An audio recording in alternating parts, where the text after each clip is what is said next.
Welcome back to the news at 10. The chairman of the Social Democratic Party, Chief Olufalaye, says the party will pursue the goal of employment for Nigerians whenever its candidates are elected. Chief Olufalaye, who said this at the flag-off of the campaign for the Social Democratic Party in Auchi, Edo State, said the party was formed to give people an alternative voice. The SDP also received thousands of members who had initially defected from other parties. This is a gathering of members of the Edo State chapter of the Social Democratic Party. And the reason for this is the flag-off of the party's campaign for the 2015 general elections.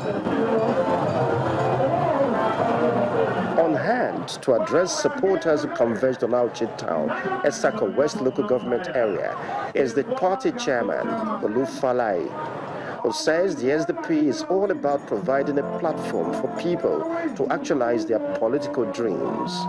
This is a party of peace, of progress, and jobs for the young people. Employment is our priority number one. Employment is our priority number one. Employment is our priority number one.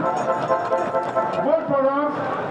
I stand surety for him and for other candidates that they will fulfill the goal of employment for the masses of Nigeria. Chieftains of the SDP in Edo State pledged their commitment to the welfare of the people, but challenged them to work for the party in the forthcoming elections. Go and get your voter's card.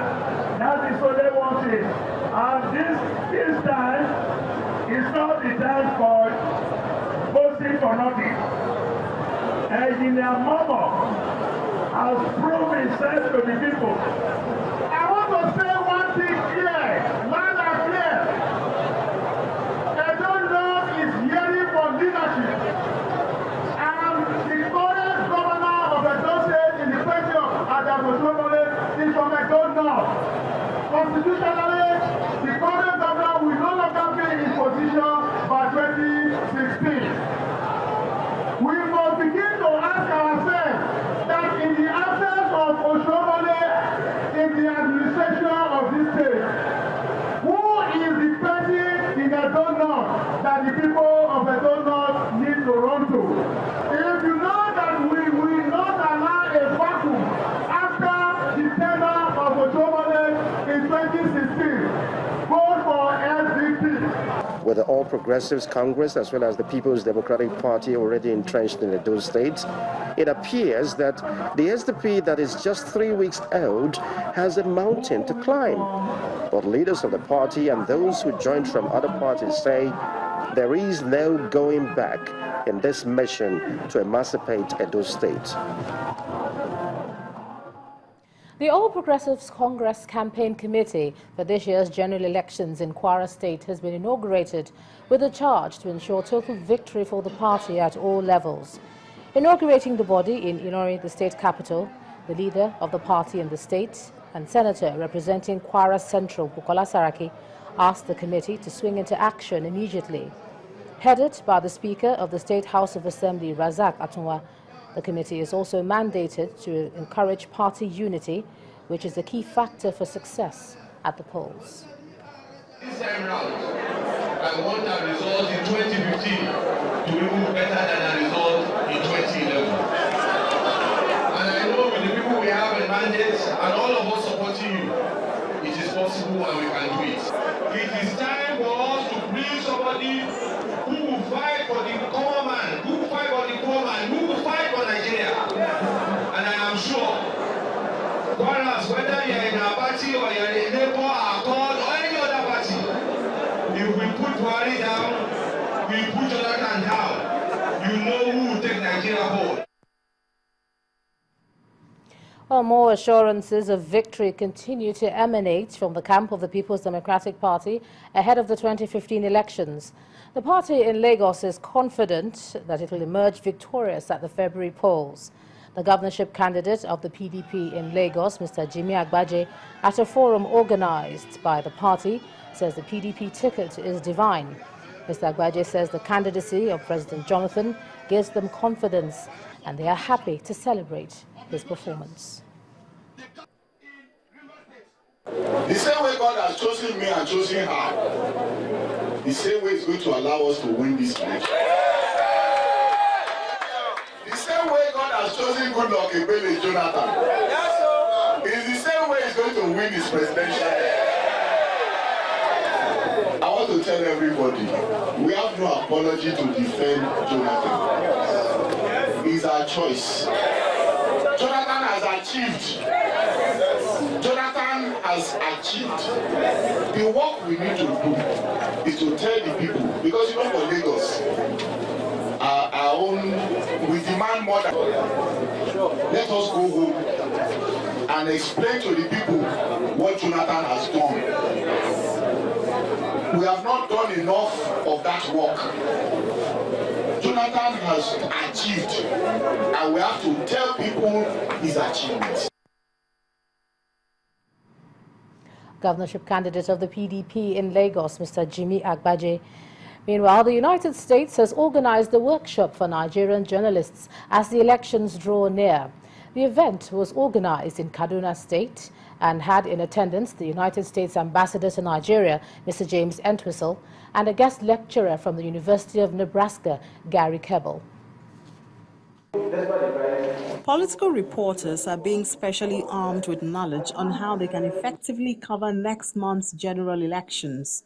The United States Embassy and the Nigeria Union of Journalists have drawn participants from the 19 northern states and the Federal Capital Territory for this training on how to support and contribute to make the elections free, transparent, and non-violent. Your readers, your viewers, your listeners, and your social media followers are counting on you to portray accurately and fairly the positions of the candidates and parties, and to explain clearly the details of policy issues so that as voters, they can go to the ballot box with accurate information to inform their choices. The concern of the United States is community reporting for building of democratic values, and the professor of journalism and mass communication from the University of Nebraska, Gary Keble, coached the participants on reporting the election not just as another event. The election is so much more important than an event, and consequently, to help the media dig into that and explain what the election means in terms of people's lives would be a great goal for this conference. Speaking from experience, the president of the Nigeria Union of Journalists, Mohammed Garba, appeals to politicians not to make the work of the journalists even more difficult. I would like politicians to ensure that they are mindful of their utterances. They should be very, very careful, especially at this material time, that there is a lot of challenge in this country. It is only by so doing, by appealing to their supporters to ensure that the election is free, fair, open, and transparent, to ensure that we are able to accommodate. Participants left the workshop with the promise that they will ensure objective reporting that is focused on issues and not personalities. The fact that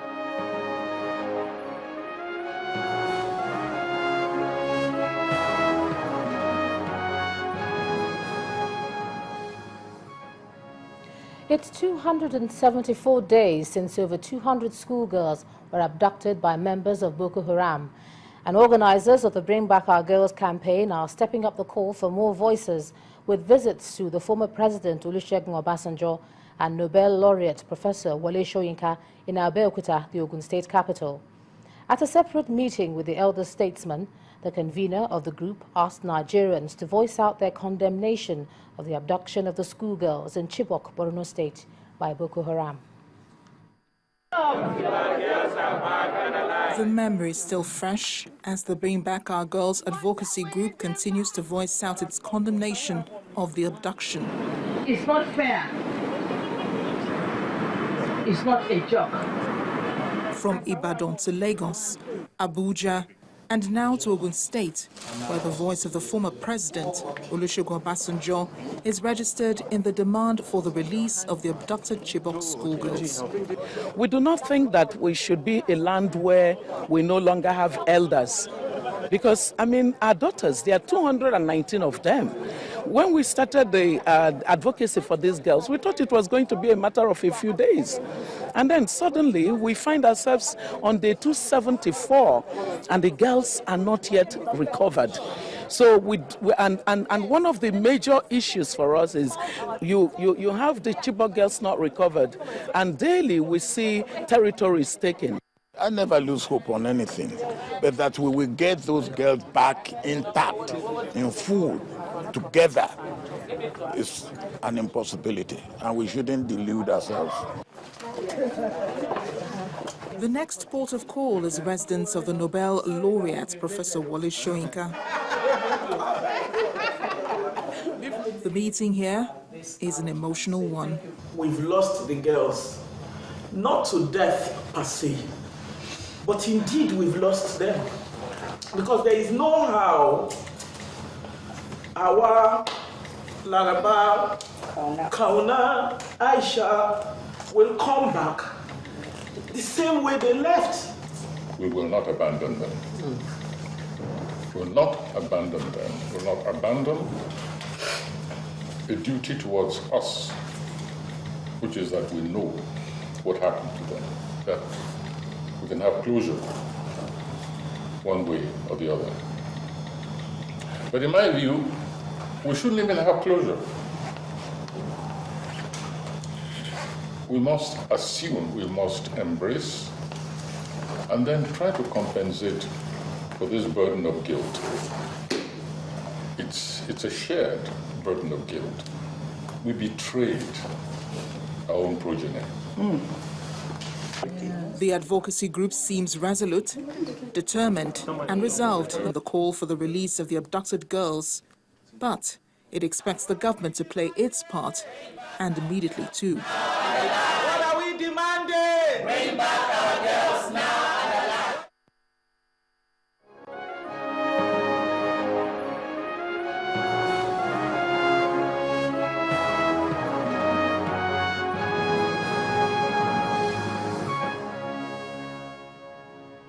Well, following a fire incident that destroyed a section of the popular Balogun market here in Lagos on Monday, the state governor, Babatunde Fashola, today warned traders to refrain from the act of making illegal electrical connections. The governor says the state government is ready to work with the market unions to provide insurance cover that will protect them from loss in the unlikely event of a recurrence. The governor also sympathized with thousands who lost goods worth millions of naira. In 24 hours since the fire that razed 4 plazas in Balogun Market started, firefighters are still on ground trying to put the situation under control as top politicians visit the site. The governor's arrival is seemingly a sight of hope for the traders who lost their goods to the inferno. He appears sympathetic as some of the victims plead for his intervention. I collect my goods and everything I do. Stand by you. We will help you get back on your feet. We will help you get back on your businesses. Now that's why I've asked the Commissioner for Special Duty to come with me. Okay? You will help us identify all your members. Give him your names, and then we will see what the estimates of your business losses are. The APC and PDP gubernatorial candidates in the state, Akinwumi Ambode and Jimmy Agbaje, also paid a visit to the site. They commiserate with the traders. Our thoughts and prayers are with them. We pray that they'll be able to bounce back because that's important. But they should take solace that there's still life. And where there's life, there's always hope. Right now, we just want to make sure that lives are properly saved. Beyond that, even with all the things that they have lost, it's not as if immediately it can be replaced. But government, I know, will respond positively to some of these losses that have occurred. This bank is one of the structures that is affected in the inferno that started from the 4th building away. Now, for the rest of this week, transactions and trading activities in this arena is going to be grounded until the firefighters are able to put out this inferno successfully. The fire service has worked effectively well here since yesterday. But unfortunately, during the midnight, there was reignition, and the cause of the reignition was as a result of rubberized products that were inside the buildings. Kind of material that are stored in this building, you should expect those smoke to still continue to come out, even after the fire has been put out. So we need to give it time, let the smoke evaporate completely before anybody can go and do an in-depth assessment of what went wrong. While the fight against the inferno goes on, the affected victims can only continue to hope for the promised intervention. Temple Ashaju, Channels Television News. The Law Officers Association of Nigeria, a trade union organization for State Council and the Federal Ministry of Justice, have given the federal government a 21-day ultimatum to implement the circular on harmonization of salaries and wages for State Council 24 years after it was issued. Briefing journalists in Abuja, the union leaders explained that while the various state governments have implemented the circular as directed, the federal government has refused to do so. The union says the action could to an indefinite strike. Security allowances, your way that we handle. First Bank.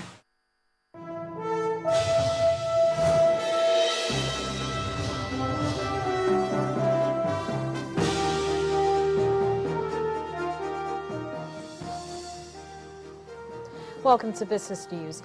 The Central Bank of Nigeria has extended the length of time in which dollars bought from the interbank forex market can be held. The new rule states the greenback can only be held for up to 72 hours, after which they must be sold back to the Apex Bank at its own day rate. The CBN had in December advised that dollars bought from the interbank forex market can be held only for up to 48 hours. The move is intended to curb speculative trading of the naira, which has been hit hard in the past few months by falling oil prices. In the meantime, the naira fell 1.4% against the dollar today at the interbank forex market to close at 183 naira 70 kobo to the dollar. The federal government has refuted claims that 40 billion naira has been lost to rice importation. The Ministry of Agriculture and Rural Development, giving clarification, stated that some foreign companies and few local importers under the group stakeholders in the rice industry owe the government over 36 billion naira in import duties and levies. The ministry says some of these foreign companies are determined to undermine Nigeria's self-sufficiency in rice production.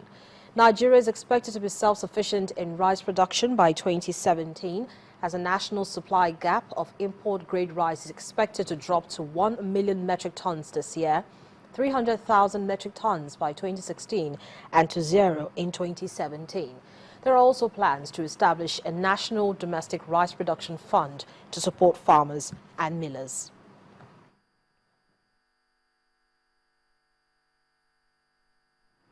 Well, the Nigerian equities market reversed gains recorded on Monday as key indicators dipped by 1.14%.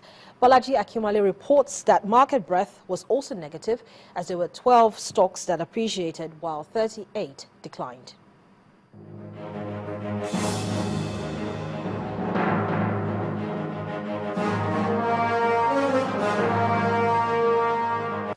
Thanks for joining us on the stock market reports. The equities market slipped into the negative territory as sell pressure dominated activities on Tuesday. The benchmark index shed 1.14% to close at 29,889.86. The decline was owing to the drop in the share prices of blue chips like Nestle, which lost 13 naira 25 kobo. It came ahead of Seplat with 9 naira 93 kobo and Forte Oil with 7 naira 49 kobo. On the Ghana's table, Better Glass added 82 kobo to its share price. Also, Flour Mill and Union Bank gained 62 kobo and 59 kobo each. The financial services industry of the markets laid on the volume chart. Access Bank, FBN Holding and IECO Insurance were top drivers for the day. At the end of the session, the total volume came in at 307.9 million shares, valued at 3.1 billion naira. And that's it on the stock market report. I am Balaji Akinwale.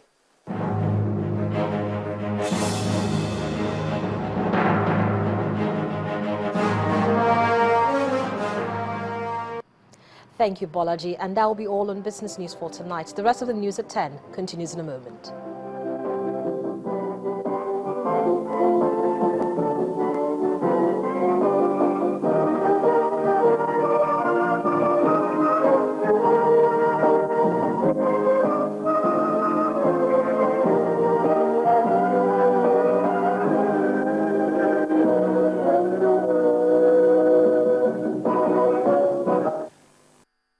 First Bank. ahead on the news at 10, Confederation of African Football plays down Ebola threat ahead of Cup of Nations in Equatorial Guinea. That's on sports.